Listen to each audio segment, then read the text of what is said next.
Meninos e meninas, sejam bem-vindos, sejam bem-vindas. Meu nome é Lenina Mattioli, mas pode me chamar de Lelê e esse é o Lelê Pod, conversas não aleatórias com gente inteligente.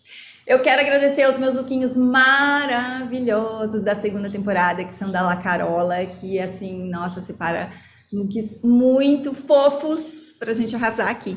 E hoje eu tô com ela, que é advogada, especialista em direito de família, Marina Andreatta. Muito obrigada por aceitar meu convite. Obrigada eu pelo convite, foi um prazer. E se apresente, Marina. Bom, eu sou, como você falou, eu sou Marina Andreatta Marcondes, eu sou advogada já há 12, 13 anos e trabalho hoje quase que 90% só com direito de família. Então, tem um Instagram que fala para mulheres, né, sobre direito de família. E não que eu advogue só para mulheres, mas acho que por eu ser mulher, acaba que havendo uma conexão ali, né? E aí eu acabo atraindo mais esse perfil de cliente. E hoje eu estou muito feliz com o que eu faço, né? Eu tenho a sensação de que eu consigo ajudar as mulheres com o meu trabalho. Eu acho que não só no seu trabalho ali na prática, mas no seu Instagram, que tem várias informações ali que, às vezes, alguém que está muito perdida com essa questão de família, lê um negócio e fala, peraí, mas dá um cliquezinho. Eu recebo, às vezes, algumas mensagens. Quando eu comecei com o Instagram, eu achava que ele não tinha... que não era muito uma ferramenta de trabalho. Hoje eu vejo ele como uma ferramenta de trabalho. E eu, assim, eu me sinto muito grata porque muitas pessoas me mandam mensagem falando assim, nossa, por conta de um post que você fez, eu consegui ter um gatilho ali que eu estava numa situação, que eu precisava sair de uma situação, ou que eu obtive uma informação de que eu tinha direito a alguma coisa. Então eu percebo que a mulher informada, ela tem um poder muito maior, né? É isso que eu ia te falar, porque assim, a informação é o que a gente precisa para se empoderar, porque assim, quando a gente sabe que a gente tem direito, a gente entra numa questão judicial, alguma coisa, com razão, né? Porque muitas vezes o que a gente vê, e assim, a gente não tem essa informação, obviamente, porque muitas vezes não chegava, agora com a rede social chega mais. E mulheres de diversas formações, de diversos grupos sociais, muitas vezes ela tá ali, entre aspas, vendida numa situação porque ela acha que ela não tem direito e ela vai meio que acreditando no que dizem para ela, mesmo, né? Porque a grande maioria dos relacionamentos tóxicos, abusivos e tudo mais, o homem faz a mulher achar que ela não tem esse direito, né? E como uma ferramenta mesmo para desacreditá-la. Então, essa sensação de que ela não tem direito, você vai perder a guarda do seu filho, você não tem direito à pensão, você vai sair sem nada. Então, ela vai acreditando nessas informações e muitas das vezes não é verdade essas informações. A maioria das vezes não é verdade, exato. Né? Ela vai ficando ali com medo, né? Isso. E tem aquela carga emocional muito grande do tipo, nossa, mas eu vou perder meus filhos, nossa, mas ele não vai me pagar pensão, nossa, mas o que eu vou fazer porque eu não tenho dinheiro para sustentar as crianças. São situações muito delicadas. Né? É delicado e a gente... Quando a mulher pensa em se divorciar, ela já deveria constar uma advogada ou um advogado, né, da confiança, assim, para poder saber qual o melhor caminho que ela deve tomar, se ela realmente deve, se ela tem que se programar com documentos já, ou se resguardar, ou espera mais um pouco para pedir o divórcio, antes junta mais provas, se resguarda. Tem que ser uma atitude racional, né? Racional. Pensar muito, falar, Exato. bom, eu decidi isso, então vamos assim pelos meios legais para me resguardar de absolutamente todos os aspectos, para a hora que eu chegar lá, falar, olha, é isso. É isso. Né? Exato. E a mulher, geralmente, é ela que se ferra, assim, em termos assim, não Sim, eu entendi essa pergunta. Perante a lei, mas, sabe, ela que fica com todo o ônus. É ela que fica com todo o ônus. Por quê? Porque não que as crianças sejam o ônus, mas sim. a mulher, a responsabilidade, né? A gente quer essa responsabilidade, a gente não abre mão tão facilmente dessa responsabilidade. Então, eu sou mãe de duas crianças, eu tenho um marido super presente que me ajuda, Mas eu sei que a grande carga de responsabilidade da criação deles é comigo, mesmo a gente tendo, é a nossa sociedade, e a gente, mãe, se coloca nessa situação. E justamente por a gente se dedicar mais às crianças e tudo mais, o nosso trabalho muitas vezes é colocado em segundo plano. Sim. E é aí que a mulher acaba se prejudicando, porque ela... E é engraçado que muitos dos divórcios, das separações, elas acontecem muitas vezes quando a criança está novinha. Porque é o momento que tem a questão hormonal, o relacionamento muda, né? E a mulher já não quer tanto ter uma vida sexual ativa, não tem nem cabeça para isso. E o homem começa a perceber que aquela mulher não é mais a mesma mulher que ele casou. Então, assim, nossa, eu tive muito, ainda mais na pandemia, eu tive muitos relacionamentos que tiveram o seu fim por conta, com criança com 1, 2 anos de idade. Mas é porque, e é nesse momento que a mulher acabou de deixar de lado o seu trabalho, não está ganhando mais, ou abriu mão, né, da sua profissão. Tem um grande amigo meu que é um super pai, mas ele fala assim, olha, eu queria ter filho, a minha esposa engravidou e nasceu e foi tudo super feliz. Ele falou assim, eu era um pai, eu estava sempre ali, mas eu só fui notar que a criança me percebia como alguém ali quando a criança tinha 8 meses. Então, assim, é natural. Às vezes a mãe supre tanto a necessidade do filho. Sim. E ele é um cara muito tranquilo, tipo, é paizão e tudo mais. Tem estudos aí, eu não sei ao certo, né? Mas tem gente que fala que a criança, depois que nasce, ela demora um grande tempo para perceber que ela não é a mãe ainda. Então, assim, essa conexão existe, né? Ela é real. Então, nesse momento, a mãe está ali conectada com a criança e é natural o relacionamento esfriar. São fases, né? E não é que são fases, não é que o relacionamento mudou, depois volta, mas é um momento de dedicação, entendeu? E muitas vezes é nesse momento que o relacionamento esfria. E que a pessoa, às vezes, não está pronta para se dedicar ao relacionamento. Ambos, né? Nem homem, nem mulher. Eles tem que ser algo muito consciente. Olha, nós queremos isso, a gente sabe que a gente vai passar por essa fase e a gente vai passar juntos, né? Então, isso seria muito importante e evitaria... Muitas vezes, às vezes eu estou conversando com alguma cliente que está no consultório e fala... No consultório, não é que você é médica, né? Que está no meu escritório, eu falo assim, olha, você tem certeza que vocês estão querendo terminar? Porque, assim, você está na questão hormonal Vamos pensar direito. Exato. Né? Você ainda vai a sua vida vai voltar ao normal. Porque a sensação que dá é que na minha vida já não tem mais tanto sentido. E você acha que muitas vezes falta uma boa conversa entre o homem e a mulher, né? Sim. 99% dos casos, sim. Né? Sim. Que talvez não teriam tantos divórcios. As coisas vão acontecendo, né? Assim, eu acho que a gente fala que são os detalhes. E aí esses detalhes vão sendo somados e aí quando você vê, já não tem como voltar atrás. Né? Uma boa conversa logo no início, exato. Quando as coisas começaram a dar errado. Porque, assim, um divórcio não acontece do dia para a noite, né? Não. E assim, por mais que seja legal eu perguntar para a cliente, você tem certeza, né, do que você está... A grande maioria, se chegou até a mim, é porque ela tem certeza. Já chegou Ela relutou muito até chegar ali na minha sala, entendeu? Então, eu acho que não tem volta muitas vezes. É muito difícil. Lógico que o mundo dá muitas voltas e tudo mais. Pode acontecer, já vi casos acontecerem, mas isso que eu ia te perguntar. Já aconteceu o caso de separou, foi um para cada lado e depois... Já. E é muito engraçado, porque eu entrei ali naquela relação, né?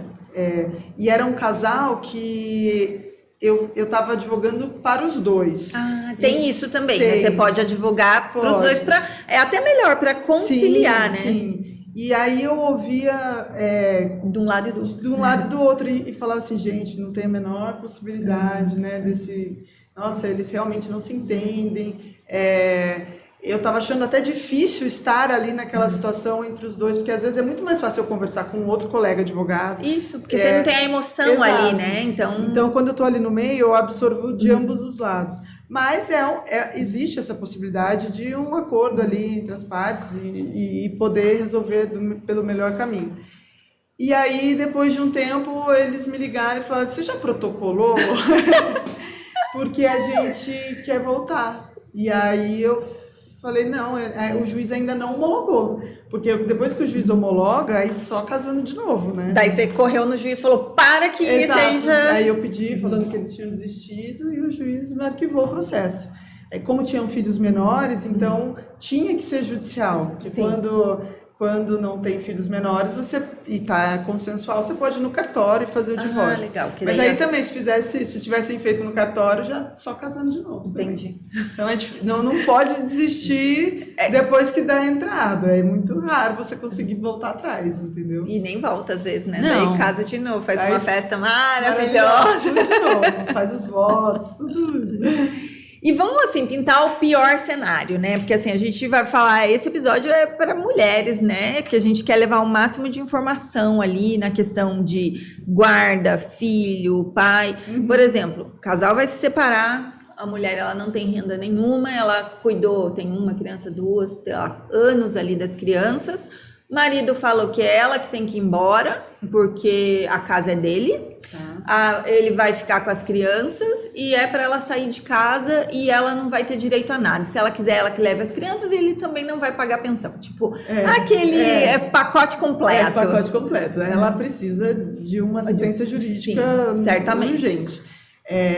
Ela tem direitos, as crianças têm direitos, porque o fato dela estar ali se dedicando às crianças, não estar trabalhando, o que as pessoas não enxergam é que a dedicação aos filhos deve ser compensada de alguma forma, porque se o homem está trabalhando, está se dedicando à profissão dele para poder levar o dinheiro ali para dentro de casa, é porque tem alguém por trás ali dando toda a assessoria. Certamente. Porque a responsabilidade das crianças também é dele. Então, se ela não estivesse ali fazendo, quem teria que fazer é ele, ou pagando para alguém fazer. Então, isso tem que ser levado em consideração. Se ela está ali, é porque ela está fazendo isso por amor, obviamente, né, cuidando das crianças, mas se ele quer o divórcio, ela tem que receber uma pensão, pelo menos provisoriamente, até ela se reestruturar e até ela se colocar no mercado de trabalho. Muitas vezes, essa pensão a gente chama de pensão transitória. Ali por uns 2 anos, dependendo da idade da criança, se a criança tiver meses de vida, pode ser até mais, porque às vezes com 2 anos de idade ainda não dá para você voltar para o mercado de trabalho. Mas, e ainda tem a questão das crianças. Então seriam, por exemplo, 2 pensões, uma para ela e uma para as crianças. Exato. Até porque voltar para o mercado de trabalho 2, 3 anos depois, se você não está ali evoluindo com o mercado de trabalho, demora muito tempo. Demora. Pode ser que nunca aconteça. Não, dependendo da sua formação, é muito difícil. Se ela não tem uma formação e ela não consegue retornar para o mercado de trabalho tão cedo por conta da criança e tudo mais, se ela tiver que pagar para alguém ficar com os filhos ou colocar numa escola, alguma coisa, não compensa. Sim. Então, é ela que tem que ficar ali. Então, tudo isso tem que ser colocado no papel. É lógico que depende do padrão de vida que daquelas crianças vivem, do padrão de vida que aquele pai dava para as crianças e para a mãe das crianças. Então, tudo isso é levado em consideração. E aí, independentemente da pensão alimentícia para ela, porque ela tem as contas dela, ainda tem a pensão alimentícia das crianças. O que entra na pensão alimentícia das crianças? As pessoas acham que alimentos é só comida, né? E não. Porque é pensão alimentícia, então fala... Exato. O supermercado. Não. A pensão alimentícia engloba tudo o que se refere o padrão de vida daquela criança, o que aquela criança precisa para viver. Então, se ela mora numa casa, num condomínio fechado, se ela mora numa casa que tem piscina, precisa de piscineiro, jardineiro, se ela vai para a escola, se ela vai para o inglês, para o balé, tudo isso é levado em consideração. Se ela usa uma roupa de um padrão tal. Até esse tempo atrás estavam repostando na internet daquele jogador de futebol, o Éder Militão, que ganha milhões, R$1 milhão por semana, e ele estava oferecendo uma pensão alimentícia para a mulher, para a mãe da filha dele. Na verdade, a pensão é para a menina, mas de R$6 mil. Vergonhoso, né? Aí você fala assim, tá, mas um bebê, o que um bebê vai ter de gastos mais do que R$6 mil? Mais que isso, vai para a mulher. Tudo bem, mas se... Isso, essa é uma questão muito boa. Mas ela vai usar o meu dinheiro para fazer tratamentos estéticos? Porque isso daí é uma alegação comum, né? Comum, mas assim, o que a gente tem que ter em mente? Aquela criança, ela... Se o pai tá lá usando roupas de todas as marcas possíveis, que um outfit lá de R$250 mil, por que a criança não pode usar roupas nesse mesmo nível? Não, quem sou eu para julgar se tá certo ou tá errado usar roupas tão caras, mas assim, a criança porque pode. O padrão, pai com tanta acessibilidade, por que a criança não ter? Né? Se ela quiser, se a mãe quiser levar a filha para Disney, Disney, é um direito dessa criança, porque o pai tem essa possibilidade. Mas a mãe vai estar usufruindo, tudo bem. Então por que você escolheu essa mãe? Ela veio no pacote, entendeu? Ela não fez sozinha, ela não né? Fez Isso sozinha. Daí que eu acho que, partindo do princípio que a mulher não fez a criança sozinha, até para a própria mulher, fala, não fiz sozinha, metade só é minha responsabilidade, a outra metade é do outro. Aí começa a ter um mindset diferente. Essa criança pode ter uma babá para ajudá-la, essa criança. E daí as pessoas falam assim, não, mas a babá é para a mãe. Não, é para a criança também, porque a criança, se a mãe estiver bem, a criança também estará bem, entendeu? Porque a criança precisa da mãe. E uma mãe que não consegue dormir, uma mãe que não consegue ter uma saúde mental boa, a criança não vai estar bem. E é o que a gente mais vê, essas mães extremamente sobrecarregadas, porque acontece delas não saberem o direito que os filhos delas têm. Isso, a mulher desconta na criança, porque ela está exausta, está cansada, ainda mais nessa fase pós-parto, né? Que não dorme. É sempre da mulher essa responsabilidade, né? Esse peso. E me fala uma coisa, por exemplo, numa situação que a mulher sai da casa, ela perde a guarda das crianças? Nunca. Acho que essa é a maior lenda urbana jurídica que existe. Isso é ótimo, porque assim, o cara fala, pode sair. Daí a mulher fala, eu não vou sair, porque senão eu vou ter que deixar as crianças. Não existe. As pessoas confundem muito a questão do abandono de lar. Fala, eu ouvi falar que e o homem fala, você está abandonando o lar, você vai perder a guarda dos seus filhos, você vai perder todo o direito à casa, não perde direito a nada. Imagina uma mulher que sofre algum tipo de agressão, ela precisa ir embora, precisa fugir. Você acha que ela vai perder algum direito? Nunca. O que acontece? O que é o abandono de lar? É quando uma pessoa sai de casa e some por 2 anos sem ninguém saber o paradeiro. Tipo, fui comprar cigarro e nunca mais apareci. Exato. E aí, nesses casos, por que fala que perde direito? Porque daí você pode entrar com uma ação de uso capião daquele bem, falando, olha, eu preciso, sei lá, imagina a mulher precisa vender o bem, precisa vender a casa, como eu não sei notícias do paradeiro, ele sumiu, ninguém sabe dele já faz 2 anos, aí pode ser considerado abandono de lar. E aí perde o direito ao bem, porque a pessoa pode usufruir daquele bem como bem entender. E assim, baseado nisso, pelo que a gente sabe das histórias, é muito mais fácil um homem configurar um abandono de lar do que uma mulher. Porque a mulher, ela, novamente, por conta das crianças, dificilmente ela larga, muito pelo contrário, ela tenta fazer com que dê certo por conta dos filhos, por conta da família, por medo, muitas vezes, do que vão falar. Da sociedade. Tem muito isso, né? A mulher também aguenta muita coisa por medo do que as pessoas vão falar. Exato. E as pessoas falam coisas que vão falar de qualquer jeito, muitas vai vezes. Falar de qualquer jeito, isso para quem tá ouvindo a gente, vai falar de qualquer jeito. Então, pensa assim, em você, nos seus filhos. E assim, já tive casos de mulher que precisou sair de casa e deixar as crianças, porque sabia que o pai era um bom pai, não ia fazer mal. Ele não era um bom marido, mas era um bom pai. Então ela precisou ir procurar ajuda E aí entrar, e ela não perdeu a guarda das crianças. A gente consegue demonstrar no judiciário que aquilo ali foi uma necessidade, por isso depois a guarda retornou para ela e tudo mais. Mas não perde guarda por deixar ou por sair de casa ou por deixar, ou por levar as crianças embora. Lógico, se sumir com as crianças, fugir com as crianças é uma coisa, mas num caso extremo você tem que... Por isso que é importante procurar um advogado. Isso que eu ia te falar, por isso que assim, parte sempre do princípio, tá uma situação caótica, procura um advogado, primeiro porque o advogado ele não tem emoção na história e ele tem toda a parte técnica, ele vai mostrar item por item do que você pode fazer, porque assim, tudo isso é resolvido no calor da emoção ali dentro da casa, né? Dúvida. Tipo, grito, às vezes é briga, às vezes, enfim, N possibilidades, né? O advogado ele vai mostrar ponto a ponto, né? Isso. Quando alguém vem fazer uma consulta, muitas vezes assim, Marina, a gente... Esses dias eu atendi 2 clientes e assim, nossa, eu fiquei super feliz, porque elas falaram assim, olha, não sei se eu vou me divorciar, mas eu vim porque eu quero saber o que eu tenho direito, o que meus filhos têm direito. E aí a consulta gira em torno disso. Tá, isso. Sobre qual regime de casamento você se casou? O que vocês adquiriram durante a constância do casamento?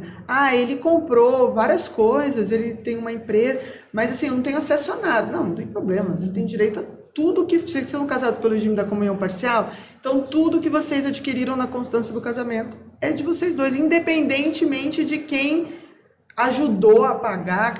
Esse foi o regime escolhido. Então daí a mulher já fala, opa, quando eu for ameaçar que eu vou me divorciar, ele vai vir falando, você não vai sair com ele, não, eu tenho direito sim. Eu tenho direito sim. Não, às vezes não precisa nem falar, né? Tá bom. Tipo, exato, simples assim. Exato. Mas é engraçado porque elas se sentem muito mais empoderadas porque elas sabem o que é direito delas. E não fica numa suposição assim, será que o que ele está falando é verdade? Será que eu vou perder realmente a minha casa que eu construí com tanto suor, né? Isso, assim, essa questão do direito, eu acho muito legal as redes sociais por causa disso. Mesmo em relações de consumo, assim, você chega e fala, não, o meu direito é esse. Exato. Você vai ter que pagar a multa. Peraí, vamos ver? Vamos ver aonde que tá a multa? Exato. Porque assim, quando você tem o conhecimento, você não fica acuado, porque você fala, até aqui eu posso ir. E aí é bom porque também você não extrapola o seu direito. Os seus limites ali, né? Você não se excede. Porque senão, quando a gente tá acuado, às vezes a gente estoura falando, não, eu tenho... Não, eu sei o que eu tenho direito. Daí você fica numa fale o que situação você de segurança, né? E é essa segurança que eu tento passar para as mulheres na hora que elas estão passando por um divórcio, porque elas precisam se sentir seguras do que elas estão fazendo. Mesmo que ela não tenha direito, ela sai dali sabendo que ela não tinha, que ela não tem e que ela está tomando uma decisão consciente. Então ela não fica, não, será que eu teria? Será que eu tinha? Será que eu devo? Não, ela já sabe. Então o mais importante é você saber qual caminho seguir. E tem uma coisa, assim, muito comum na pensão também, né? Nessa questão de estabelecer pensão dos filhos. Que as pessoas acham que é 30% em cima do salário. E daí a pessoa tem por exemplo, ela tem um olerite com um salário mínimo, só que ela vive uma vida de quem não tem um salário mínimo. E aí, né? Porque assim, uma coisa... não, hoje a gente... a gente tem rede social para isso, né? A gente usa o que a gente chama de teoria da aparência. Então, se eu falo homem, mas obviamente que pode haver a situação entre com mulher, mas a gente tá falando 99% dos casos são os homens. Então, assim, se o homem posta que ele tem uma vida muito boa, vai todo final de semana para balada, com bebidas caras, um carro caro, roupa cara, viagens. Então, aquele salário que ele tem ali, não é possível ele ter um padrão de vida que ele apresenta. Não, tudo bem, mas aí a gente pode demonstrar para o juiz, né, que a gente fala, juiz, pela teoria da aparência, não condiz a realidade que ele tem social com o que ele ganha. Então, aí a gente pode pedir a quebra do sigilo bancário, demonstrar... Teve alguns processos aí que a gente conseguiu a quebra do sigilo dos cartões de crédito, e aí mostrava que, tudo bem, provavelmente ele ele tinha um salário, ele devia ter uma outra fonte de renda, que provavelmente ele não declarava, né? Não aí já embolou tudo para ele, porque mas daí uma pessoa que gasta explicar? tipo, 15 mil reais por mês no cartão de crédito não poderia ter um salário mínimo, ou um salário de 2, 3 mil reais. E aí o juiz falou, não, então vamos considerar isso aqui, e aí a gente consegue chegar num valor de pensão alimentícia mais justo.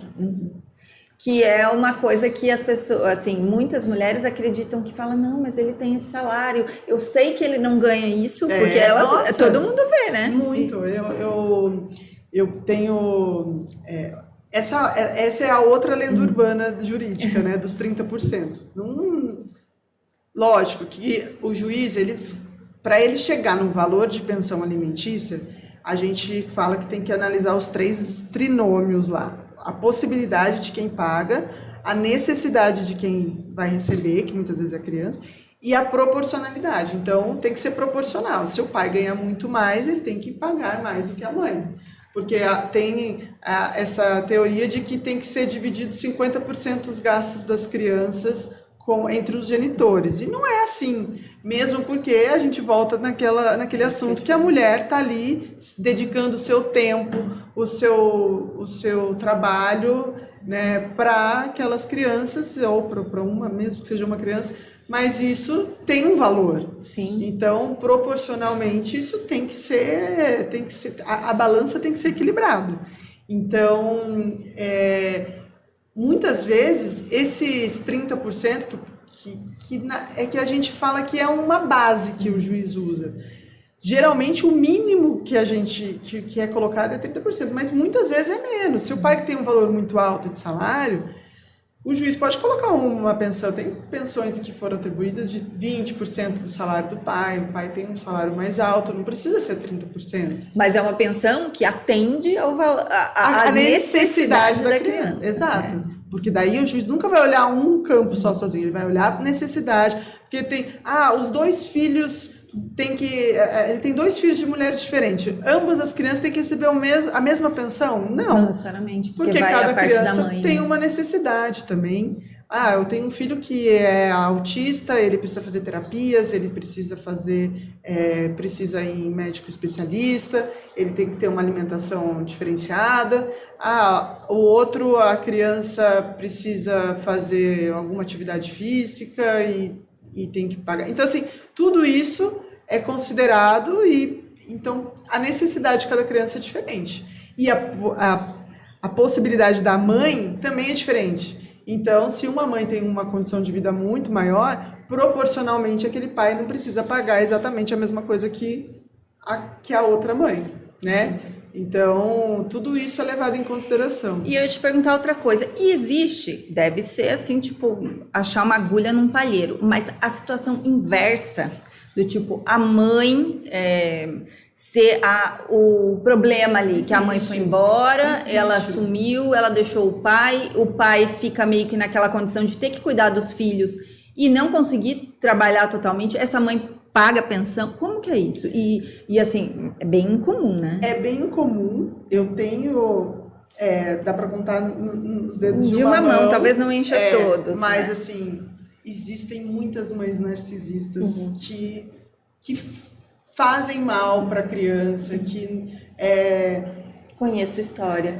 E que largaram mesmo a criança com o pai, e o pai dedicado, cuida dos filhos, depois a mãe volta, fala que quer a guarda, e aí não fala que o pai está cometendo alienação parental, porque, olha, ele não deixa eu ter acesso. Eu tenho um processo que está já há anos na justiça, em que a mãe foi embora, foi tocar a vida dela para fora do país e tal, deixou a criança aqui com o pai, e depois de anos ela falou...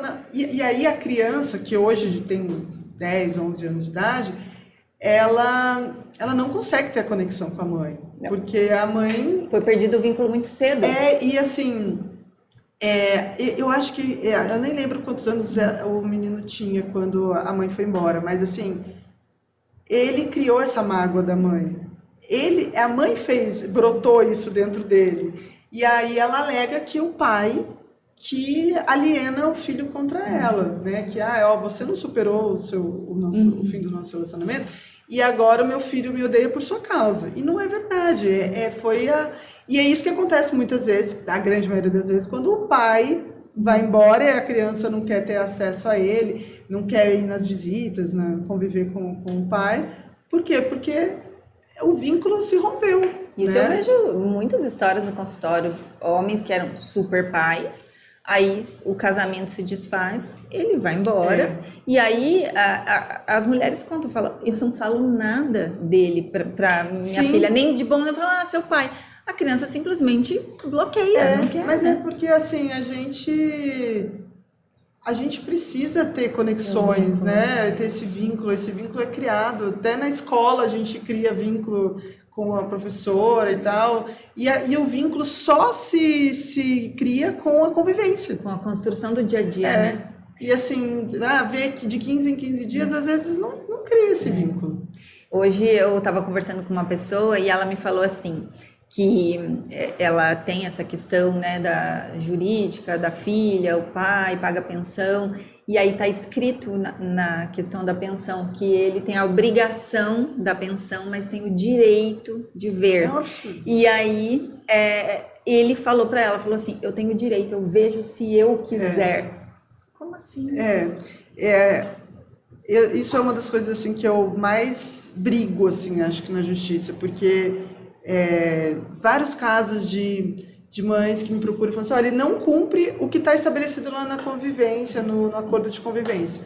E aí, ou no acordo, ou na sentença lá do juiz, em vez de estar dizendo que o pai deverá buscar a criança no dia tal, está dizendo o pai poderá buscar a criança no dia tal. Não, existe um peso muito diferente da palavra poderá com deverá. Então, assim, muitas vezes eu entro com recurso só por conta dessa palavra, porque, assim, é uma obrigação do pai, porque é um direito do filho. Se é um direito do filho conviver com o pai, então ele tem a obrigação de estar lá para conviver com a criança. Então, da mesma maneira que a mãe tem o direito de ter o momento dela de descanso, porque senão ela é 24 horas mãe. E ela precisa ter momentos de lazer e tudo mais. Não que ela não vá ter esses momentos de lazer com o filho, mas o pai, volto a falar, a balança não fica equilibrada. Então, E assim, da mãe ligar e falar assim, olha, agora tá chegando as férias, você tem que vir ficar com a criança. E aí ele fala, não, isso é um direito meu, se eu quiser, eu vou. Mas eu não quero, eu vou viajar, eu tenho outras coisas, vai ficar com você. Eu me sinto muito desconfortável quando eu escuto essas histórias, porque eu falo, gente... Como pode? Como pode? Exatamente, essa pergunta, como pode? Como que um pai pode dormir na cama sem saber se seu filho tá bem, se seu filho tá... São coisas que uma mãe não consegue fazer. E um pai... tem pais e pais, mas... Muitos pais têm muita tranquilidade. Por quê? Porque, no fundo, eles sabem que o filho está muito bem cuidado com a mãe, né? Então, aí ele não sofre. Mas, assim, a mãe não consegue fazer uma coisa dessa, né? A mãe, mesmo sabendo que ele é um bom pai, ela não vai ficar 100% tranquila quando a criança vai no fim de semana. Exato. Não, é muito engraçado, porque, assim, muitas vezes a mãe, eu estou fazendo um acordo de convivência e a mãe falou assim, Marina, tem que ver se ele tem tela no apartamento dele. Tem que ver se lá vai ter piscina, como que vai ser, se tem grade na piscina, quem que vai olhar. Será que ele comprou tal coisa que ele come? Ele tem alergia. Exato. Será que lá tem o remédio? Assim, e aí eu falo assim, mas...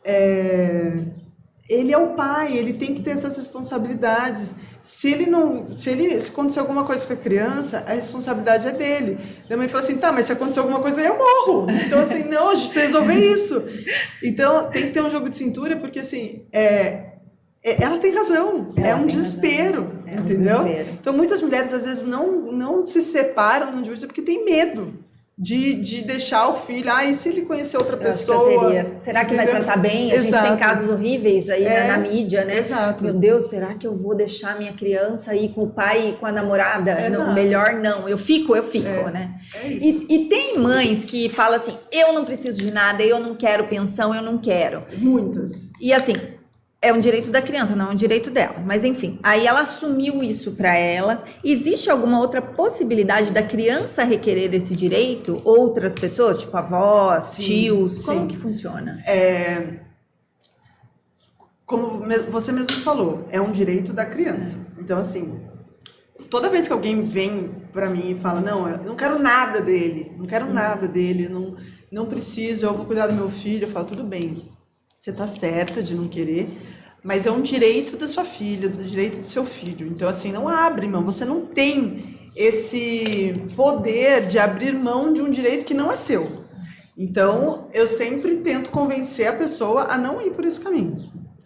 Mas, existe a possibilidade, se ela não quiser de fato, existe como a possibilidade de alguém ir atrás desse direito? Existe. Qualquer pessoa que represente aquela criança, porque a criança no judiciário, ela é sempre representada por alguém, e o representante legal dela geralmente é a mãe, a avó.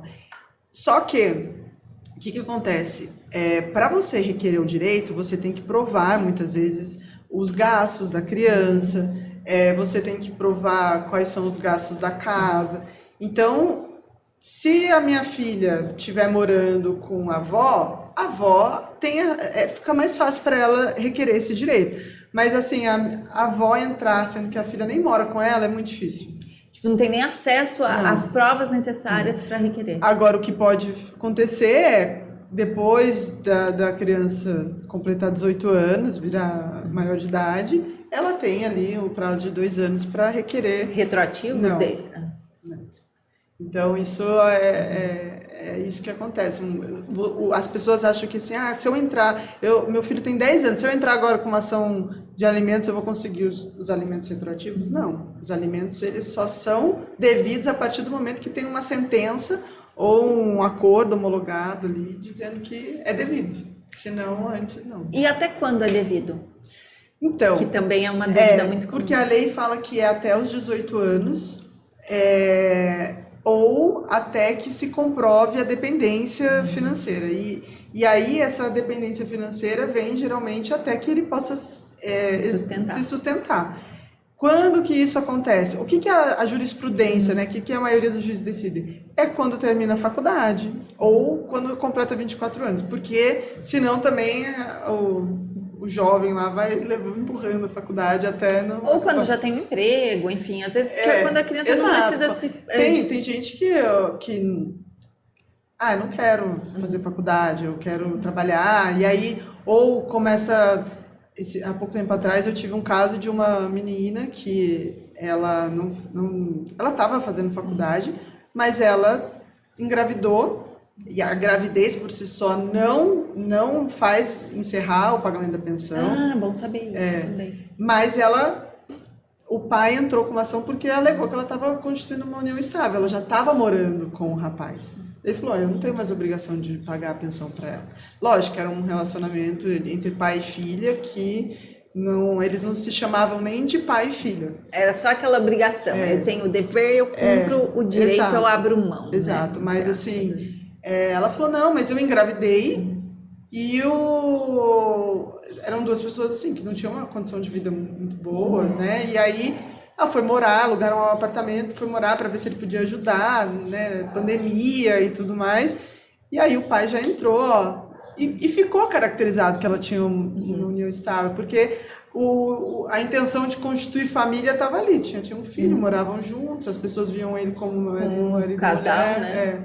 E aí ela perdeu o direito de receber a pensão. E o teste de DNA, que é assim, a coisa mais popular que a gente tem, né? Tem no programa Ratinho, teste de DNA, sai uma cadeira voando. Como que é? Quando que a gente faz um teste de DNA? Quando que a gente tem direito, de dever, obrigação? O que acontece? Então, o teste de DNA é quando você tem a dúvida sobre a paternidade. Então, se uma pessoa quer saber se o outro é pai dela ou não, ou se o pai quer saber se aquele filho é dele ou não, ele pode entrar com uma ação judicial pedindo o exame de DNA, de investigação, de reconhecimento de paternidade. E a lei é bem clara que ninguém é obrigado a produzir provas contra si mesmo. Então, ninguém tem obrigação de fazer esse teste de DNA. Mas, que nem eu falei para você, é meio que igual você dirigir e não querer fazer o bafômetro. Tem a presunção ali de que você pode ser o pai, já que você não quer fazer. Por que você não quer fazer? Se não é seu, lógico que o juiz vai analisar vários fatos ali e as provas de que a pessoa que está alegando, que entende que quais seriam as provas? Olha, eu me relacionava com ele, meu filho é a cara dele. Às vezes põe a fotinho, né? Fala, não é meu filho. Fala, não tem como, não sei. E eu só me relacionava com ele, tenho testemunhas que comprovem isso. Então, tudo isso pode dar a entender e o juiz vai levar isso em consideração, mas ninguém é obrigado. Agora, morreu, o pai morreu, eu quero que seja feito um teste de paternidade para esse reconhecimento. Você pode também entrar com uma ação na justiça e pedir para que os parentes consanguíneos dele, né, filho, irmãos, avós, possam fazer e para ter esse reconhecimento. Mas ninguém também é obrigado a fazer. Entendi. E aí, quando, ninguém faz, porque daí tem também que provar que houve um relacionamento da mãe. Tem. Né? Aí o ônus fica para a mulher, né? Mas assim, os juízes já entendem, assim, já tem aquele olhar, fala, por que não quis fazer, não é? Já tem aquela coisa, fala, gente, exato. É um negócio tão simples, não dói, é rápido. Muitas vezes a justiça cobre esse custo, né, para fazer, porque são beneficiários da justiça gratuita lá, e aí não tem custo, e aí por que não fazer, né, se você tem... São raros os casos de alguém que fala, não vou fazer. Existem muitos porque muitos acreditam que eles vão fazer e que pode dar negativo, entendeu?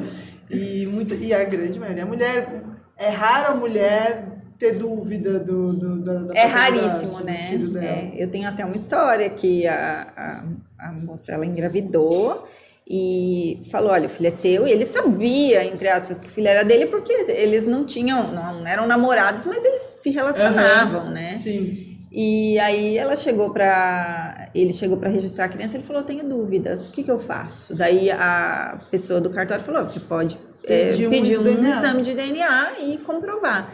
Saiu do cartório, ele falou assim, olha, então vamos dividir o exame, porque o custo é elevado. E ela falou, não, eu não tenho dúvida. Quem tem dúvida é você. E você, se quiser, faça. Se não quiser... Não precisa nem na justiça.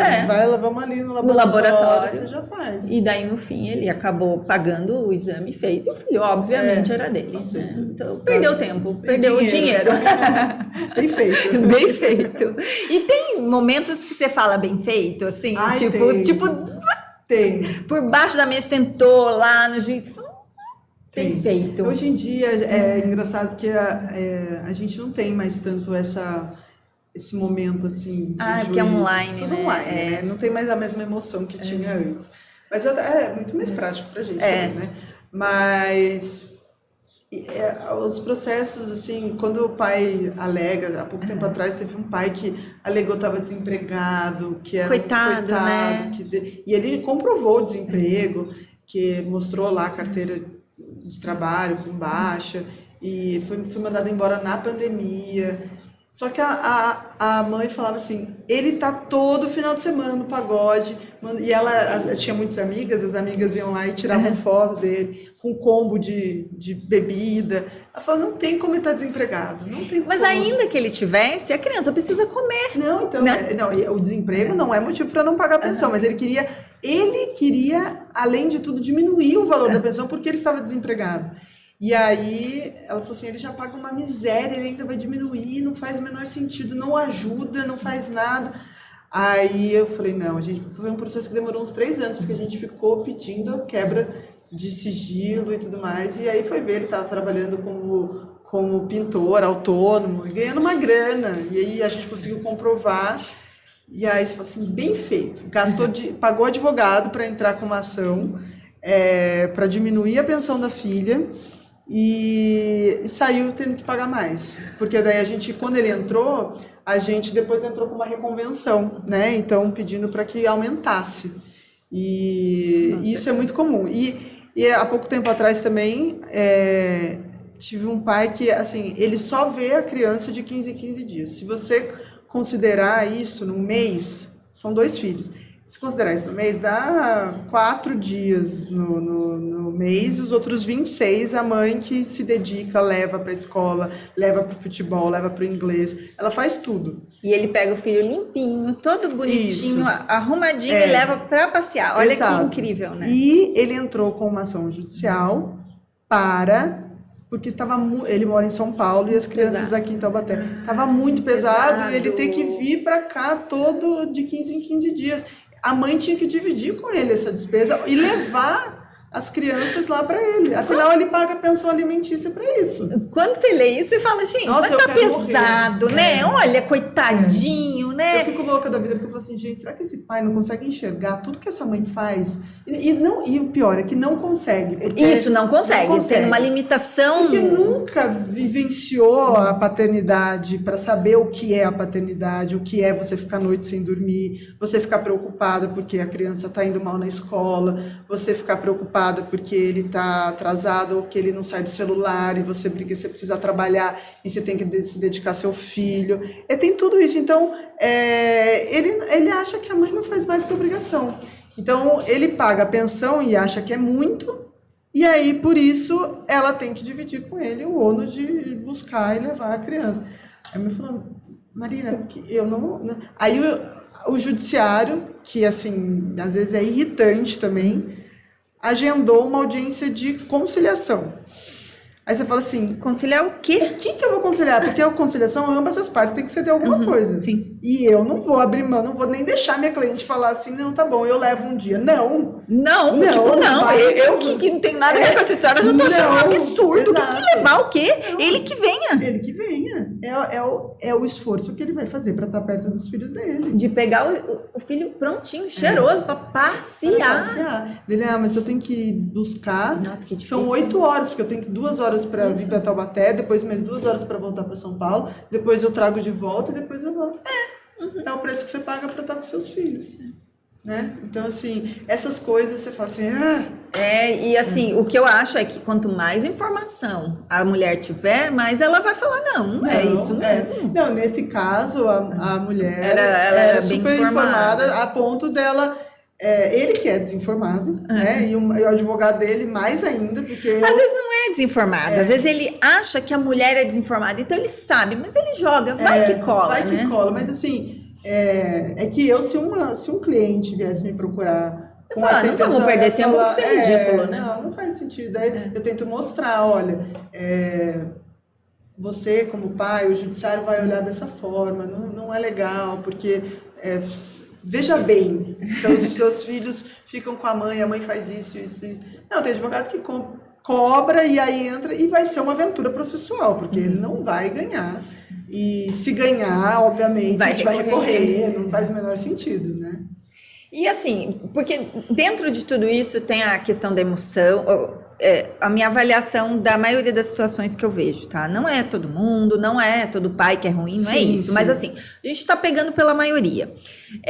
Existe, vamos dizer assim, o homem fica lá, tipo, eu pago pensão, tá tudo certo.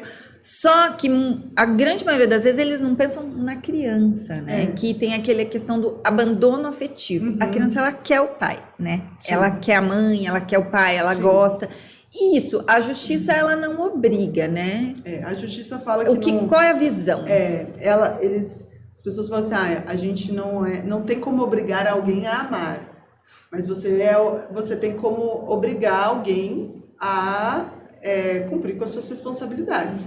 a paternidade, ela traz as responsabilidades dela. E o afeto não deixa de ser uma das responsabilidades, porque aquela criança ela tem o direito de ter afeto, cuidado dos pais, né? Isso tá ali na lei. Claro. E aí, por isso que a gente fala do abandono afetivo, que pode gerar uma indenização. Então, se comprovado que aquela criança que gerou um dano para ela, o abandono paterno, ela pode ser indenizada por isso. E assim, esse abandono porque existe o abandono material e existe o abandono afetivo, são duas coisas distintas. O abandono afetivo é justamente isso, o fato do pai não querer saber da criança, pagar a pensão e falar assim, eu já faço mais que uma obrigação, eu não quero te dar carinho, eu não quero te dar amor. E isso pode... tem como comprovar? Tem com laudo psicológico, com mensagens. Com mensagens.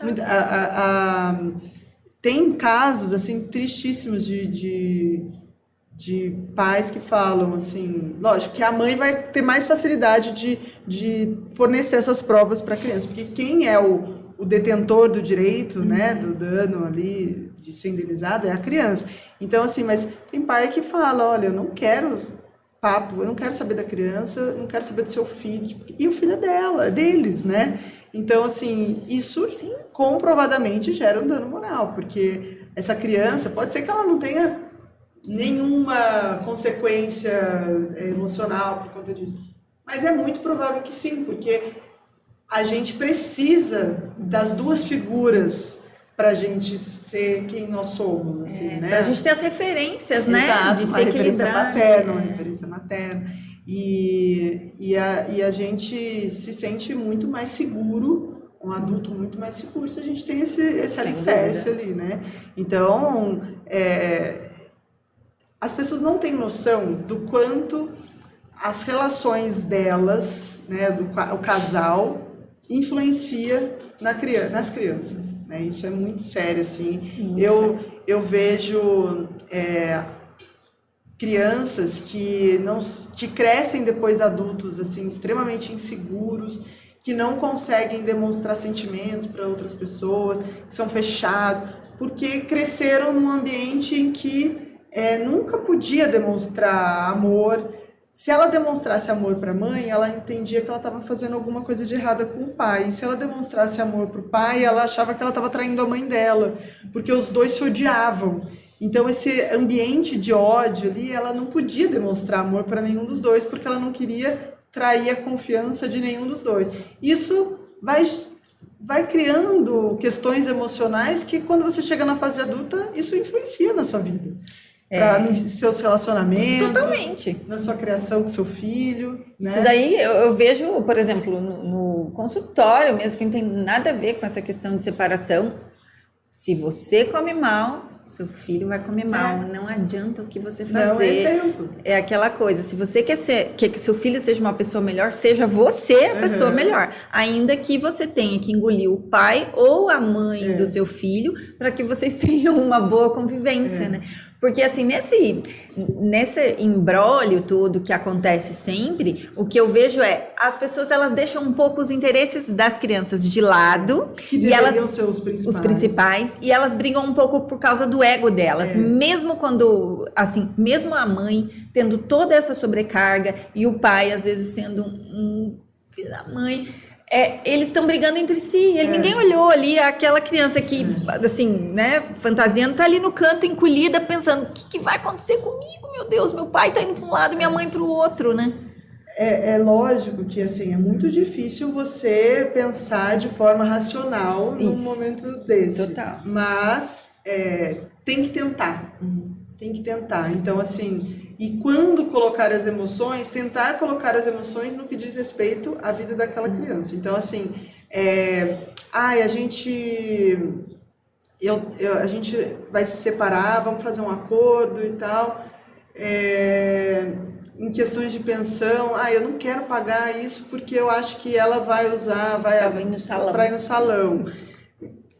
Tá, mas assim, será que será que isso vai te trazer tanto problema? O que isso vai te afetar? Sendo que a sua filha vai estar bem, seu filho vai estar bem. Precisa entrar nessa discussão? As pessoas precisavam pensar mais no que é melhor para a criança.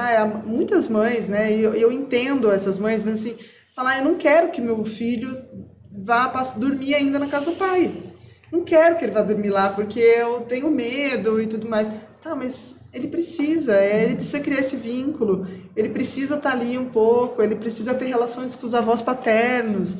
Então, tudo isso precisa ser considerado. E muitas vezes também eu recebo algumas clientes que falam assim, eu odeio o pai do meu filho, ele é um monstro, ele é isso, aquilo.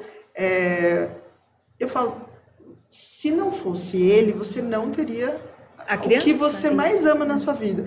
Então, assim, tenta olhar com menos ódio para a gente tentar chegar num acordo. Vamos tentar caminhar sem olhar para ele dessa forma. Porque, querendo ou não, metade do seu filho é ele. Geneticamente falando, gente, não tem como. E assim, e as características também vão estar ali. Então, assim, não fala isso. E nunca fale para a criança que você odeia o pai do seu filho, porque você vai estar odiando metade dele também. Então, assim, é isso que as crianças sentem, né? E assim, a criança pode não querer ir?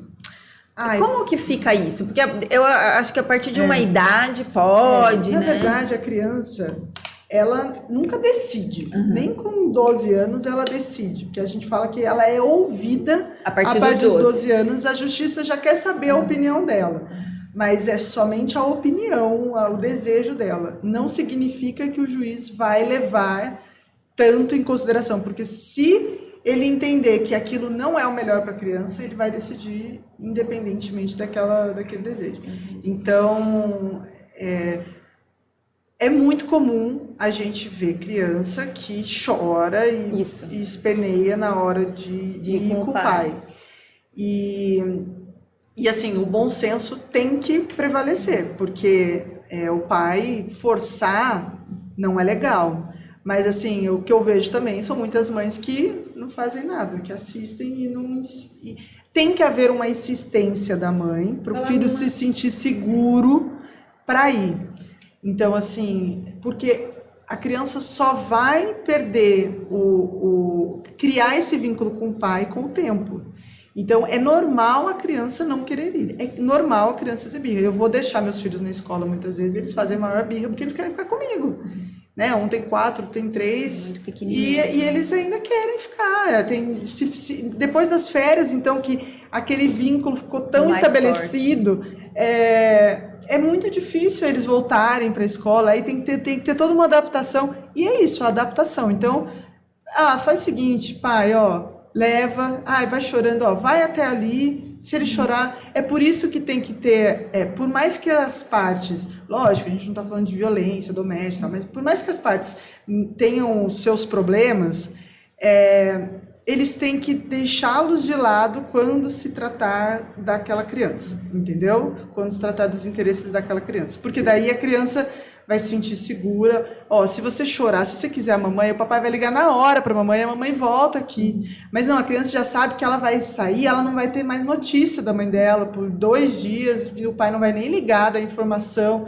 Então, tudo isso gera esse ambiente tóxico ali que a criança vai chorar, né? Caótico, e já coloca a criança com o pai, que geralmente não é a pessoa que tem a maior confiança da criança ali, porque é normal que o pai troque menos fralda, dê menos banho, porque assim, nem todos os pais fazem, e nem todas as mães dão a oportunidade para que façam. Às vezes eu vou reclamar do meu marido, falar, se você não me ajuda, eu falo, mas eu não deixei ele ajudar. Ele não troca a fralda, né? Tem o menorzinho ainda tá no processo de desfraude. Daí você fala assim, não, mas eu que não deixo. A hora que eu vou, eu falo, não, deixa que eu faço, você não sabe fazer. Deixa que eu faço melhor. A mãe é onipresente, onipotente. Você não vai limpar direito isso.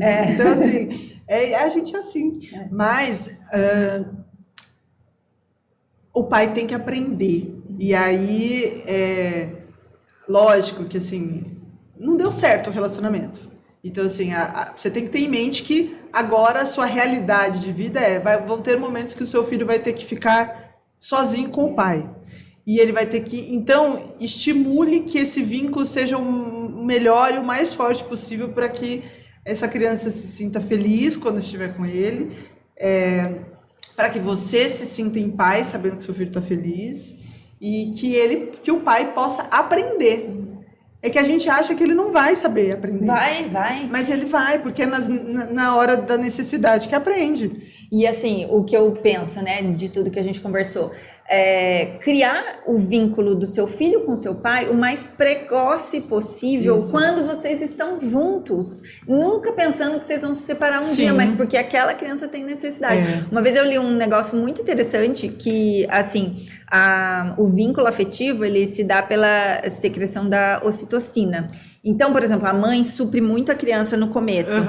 Quando o pai chega em casa, pede pro pai tirar a blusa e pegar o bebezinho só de fraldinha e colocar no peito 10 minutinhos, 5 minutinhos todos os dias. O pai que não reparava que aquela criança existia, não que não reparava, mas que sabia que estava suprida pela mãe, ele começa a olhar aquela criança diferente. De outra forma. E aí, esse contato. Se um dia acontecer uma separação, já vai ter feito o vínculo e você vai ter menos medo, né? Eu tive alguns casos em que são raros, mas assim, imagine que a mãe trabalha com... A mãe era enfermeira, então ela dava vários plantões. Então o pai, depois de 4 meses de vida, o pai já teve que fazer... Ele que ficou ali, ficava às madrugadas, dormia com a criança e tudo mais, porque a mãe dava esses plantões. E aí, eles acabaram se divorciando e o pai entrou na justiça querendo poder ter o pernoite. E aí, a advogada da parte contrária falou assim, não, mas é muito novinho e tal. Não, mas peraí, ele sempre teve. Então, assim, por isso que na lei não tem nada dizendo assim, olha, até os 2 anos a criança não pode ter pernoite. Não, depende de cada caso. Cada caso é analisado individualmente. Olha, tem muito mais coisa pra gente conversar, já passou a hora. Mas assim, pra terminar, você lembra de alguma história, assim, tipo, pra aquecer o coração, sabe? Que parece que tudo tava dando errado e de repente deu certo e a criança ficou muito bem, assim, e que as pessoas realmente conseguiram chegar num acordo ali. Olha, eu não sei, assim, eu tive vários casos que tudo ficou bem, sabe? Eu acho que o direito de família, ele, apesar das pessoas nos procurarem com esse objetivo de resolver um problema e tudo mais, o grande barato dele é você poder ver depois as famílias se restabelecendo, as coisas se encaixando. Então, assim, hoje eu tenho muitos contatos ainda com clientes que eu trabalhei, e eu vejo que aquelas relações que eram tão conflituosas, tão tóxicas, depois que se separaram, hoje são muito melhores pais do que quando era um casal. Então, e isso aquece muito, porque você vê a criança feliz, você vê a criança muito mais feliz com os pais bem, sem dúvida, com outras pessoas, do que quando os pais estavam juntos. Então, essa história de que os filhos querem os pais juntos, não é verdade. Eu sou advogada de família, mas eu não tenho, assim, prazer em fazer divórcio. Não, eu faço porque a pessoa precisa. E muitas vezes esses divórcios, eles servem para permitir que as pessoas tenham vidas mais felizes e consigam se reencontrar, e essas famílias, de formas diferentes, conseguem se restabelecer. Porque hoje eu vejo casais que brigaram, que se odiavam, passando o Natal juntos. Tipo, os casais casados com outras pessoas, já com filho de outras pessoas e os filhos em comum, né? Tipo, os meus, os seus, os nossos, todo mundo junto ali. Isso é família. Isso é família. Isso é família. Então, assim, família é isso.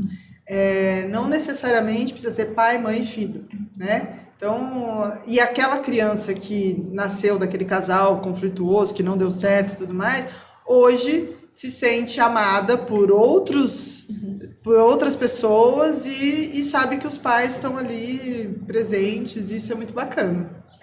Adorei a nossa conversa. Espero que você tenha gostado também. Foi um prazer, sábado de manhã, mas eu adorei falar de Direito de Família. Foi muito legal. Eu espero que a gente tenha esclarecido algumas dúvidas de vocês, tá? E até a próxima.